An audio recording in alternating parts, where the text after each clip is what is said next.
ఎంట్రా ఈ సినిమా అని రాసే పరిస్థితి ఎవరైనా ఏమైనా రాస్తారు కదా. అలాగా ఉన్నప్పుడు how do you take it Ravi? I become immune to this brother.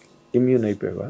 I'm not, it doesn't bother me anymore. Before it use to bother me, now it doesn't bother me. Now it doesn't bother me because ఇప్పుడు చెప్పినట్టే నేను now I have that zen approach అనమాట. Zen approach. Yes. Yeah, you Careless. can. Yes. తీసుకెళ్ళి లేకపోతే లేదు. It's up to you, brother. I have no control. మన మీద మనకి కంట్రోల్ లేని విషయాల మీద మనం దాన్ని ఆలోచించి ఎందుకు స్ట్రెస్ తీసుకుంటున్నాను. ఇప్పుడు స్టాక్ మార్కెట్ ఉంది, నాకు స్టాక్ మార్కెట్ మీద కంట్రోల్ లేదు కదా. అవును. ఎవరో ఉంటారు 10 మంది స్టాక్ ఎత్తుతారు, పడేస్తూ ఉంటారు, ఏదో జరుగుతూ ఉంటుంది, మనకు తెలియదు అసలు ఏం జరుగుతుందని చెప్పేసి. సో అలాంటి దాని మీద నేను స్టాక్ కొని నేను స్ట్రెస్ అవటం ఎందుకు? So I don't want to get in to the stock market.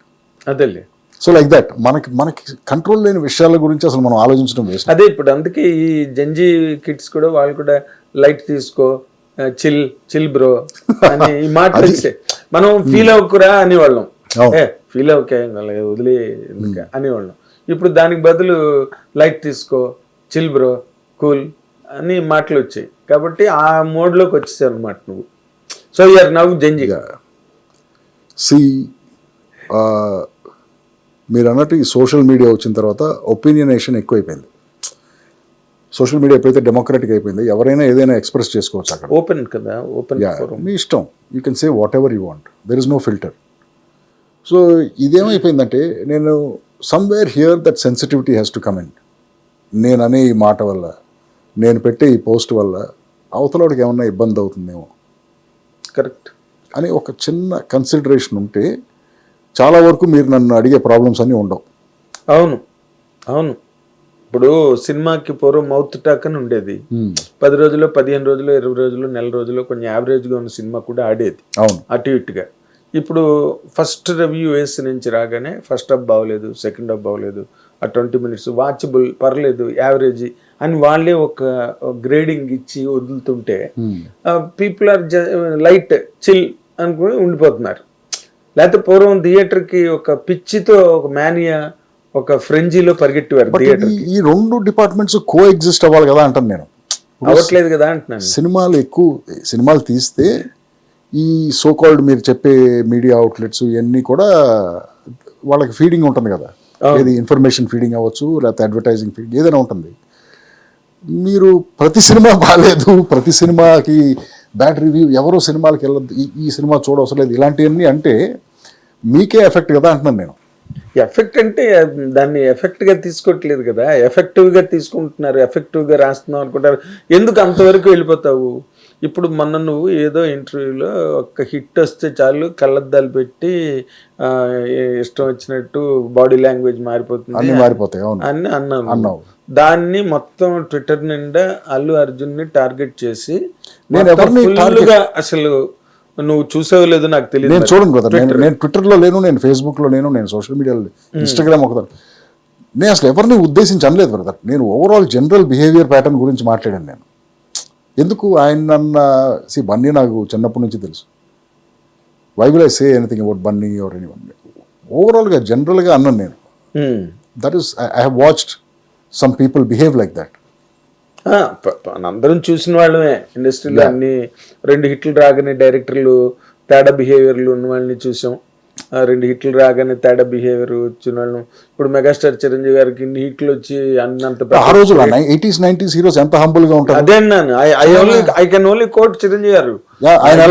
Down to earth, చాలా మామూలుగా సింపుల్ గా ఈయన మెగాస్టార్ చిరంజీవి అలా ఉంటారు. మరి నేను అన్నది వేరే, సరే వదిలేండి. అదే నేను అన్నది social media impact.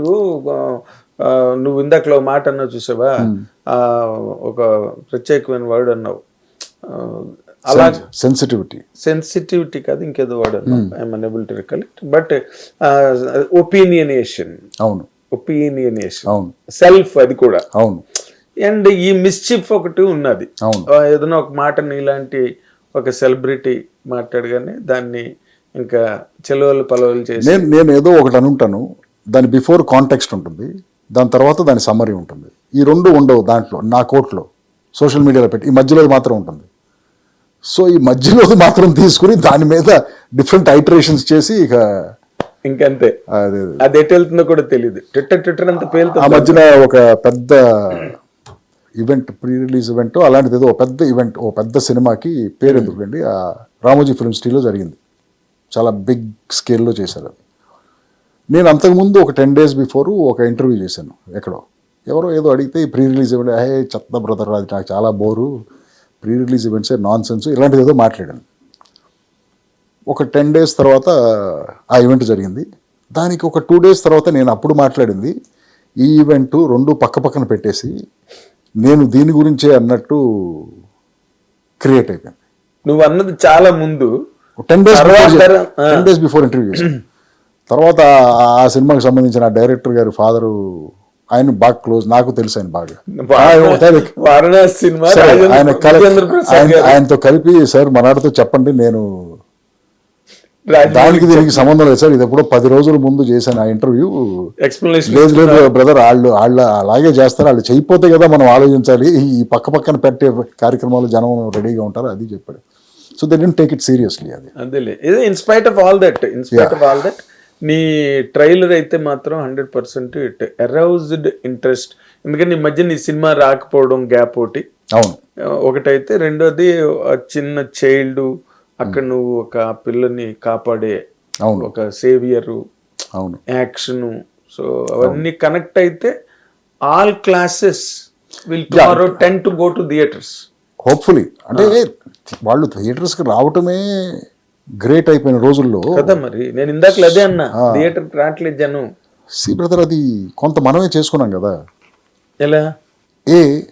Are we creating such great content చెప్పండి. ఏది ఇవాళ ఓటీటీ ప్లాట్ఫామ్స్తో కాంపిటీషన్లో ఎలాంటి సినిమాలు ఉంటాయి దాంట్లో నొక్కితే, క్లాసిక్స్ దగ్గర నుంచి వరల్డ్లో జరిగే గ్రేట్ సినిమా, లేకపోతే ఆ కొరియన్ టీవీ షోస్ కానీ, ఒక్కొక్క కొరియన్ టీవీ షో చూస్తుంటే అసలు మన సినిమాలు ఎందుకు పనికిరానట్టుగా అనిపిస్తాయి. వాళ్ళు తీసే విధానం, వాళ్ళ స్టాండర్డ్ ఆఫ్ మేకింగ్, వాళ్ళ స్టోరీస్. ఆ కొరియన్ టీవీ షోస్లో ఎంత కాంప్లెక్స్గా ఉంటాయి తెలుసా. మన లేడీస్ అందరూ ఆ కొరియన్ టీవీ షోస్కి అడిక్ట్ అయిపోయారు. అవును, తెలుసా మీకు అది? అవును. ఏది నేను చెప్పేది, మన ఊళ్ళలో రాజమండ్రి, భీమవరం ఇలాంటి ప్లేసుల్లో కూడా కొరియన్ టీవీ షోస్ వస్తున్నారు. ఇంకా రాజమండ్రి, భీమవరం ఏం లేదు, ఓటీటీలో వచ్చాక అదే చెప్పండి, పెద్దవడ్లపూడి, జగ్గైపేట అన్ని కామన్. ఎందుకంటే అంత క్లాసీగా తీస్తున్నారు. సో మన సినిమా క్వాలిటీ, రేంజ్ వాటి ముందు సరిపోవట్లేదు. సో మరి నేను ఎందుకు వెళ్ళాలి థియేటర్కి? నాకు ఇంట్లో నువ్వు ఇచ్చే ఎంటర్టైన్మెంట్ కంటే 10 times or 100 times 1000 times better entertainment quality నాకు ఇంట్లో ఉంది. Quality is the number 1. Interest, quality of content. Second is the convenience of price, the cost associated with going to a movie. yes. నా చిన్నప్పుడు, నేను కాలేజీలో ఉన్నప్పుడు ₹2.90 అవును, సినిమా టికెట్. ఇప్పుడు ₹290. అంటే ఎన్ని రెట్లు? అది 1000 రెట్లు, 100 రెట్లు పెరిగింది. 100 రెట్లు. ఇప్పుడు ఇదే అమెరికాలో చూడండి. నేను 90s అమెరికాలో ఉన్నప్పుడు $8 ఉండేది టికెట్, కొత్తగా రిలీజ్ అయిన సినిమాకి. ఇదేం చేసేవాళ్ళు, వారం మధ్యలో రేటు తగ్గించేవాళ్ళు, $4 వచ్చేది. ఇప్పుడు నేను వారం మధ్యలో నేను చూడాలనుకుంటే $4 ఉండేది డిఫరెన్షియల్ ప్రైసింగ్. ఒక 8 weeks 10 weeks తర్వాత $2 మూవీ థియేటర్స్ అని ఉంటాయి. సేమ్ మన మల్టీప్లెక్స్లో ఎలా ప్లస్గా ఉంటాయి, అవి కూడా అలాగే ఉంటాయి. $2 మూవీ థియేటర్కి వచ్చేది. కరెక్ట్గా $2 మూవీ థియేటర్కి ఎప్పుడు వచ్చేదంటే, ఆ సినిమా వీడియో క్యాసెట్ రిలీజ్ అయ్యే టైంకి వచ్చేది. సో వీడియో క్యాసెట్ నువ్వు రెంట్ చేసుకోవాలన్నా $2 ఉండేది, నువ్వు థియేటర్కి వెళ్ళి చూడాలన్నా $2 ఉండేది. పెద్ద ఫరక్ లేదు అక్కడ. ఎంత పెద్ద సినిమాలు నేను చెప్పేది, బిగ్ ఫిల్మ్స్. ఓకే, అప్పుడు న్యాచురల్లీ ఇప్పుడు కూడా అమెరికాలో టికెట్ రేట్ ఎంత? $10 $12 ఉంటుంది. ఏది మామూలు మన ఇంగ్లీష్ పిక్చర్లు, ఏది అవెంజర్స్ ఇంత బీభత్సం $300 million ఫిల్మ్స్. మన సినిమా రిలీజ్ అయితే 30 పెడతాడు, 40 పెడతాడు, $50 పెడతాడు, తెలియదు అక్కడ. ఆ క్వాలిటీ ఆఫ్ కాంటెంట్ ఎక్కడ, ఈ కన్వీనియన్స్ ఆఫ్ ప్రైస్ ఎక్కడ? రెండు విషయాల్లోనూ మనమే దెబ్బేసుకుంటున్నాం కదా. గ్రేట్ కాంటెంట్ ప్రొవైడ్ చేయట్లేదు ఆ ప్రైస్కి, అఫోర్డ్ చేయడానికి. యావరేజ్ కాంటెంట్ ఇచ్చి మనం అంత ప్రైస్ అడుగుతున్నాం మనం. ఇది ఎక్కడో నాన్ సింక్ ఉంటుంది కదా ఆడిటోరియం మైండ్లో. అవును, ఇంట్లో ఉండి ఇంతకంటే బెటర్ కంటెంట్ చాలా హాయిగా చూసుకోవచ్చు నేను. ఇది ఫ్రాక్షన్ ఆఫ్ ద కాస్ట్కి. అంత కష్టపడి థియేటర్కి వెళ్తే మళ్ళీ నేను యావరేజ్ కంటెంటే చూస్తాను, కానీ ఎంత డబ్బులు వదిలించుకుంటాను. బట్ మన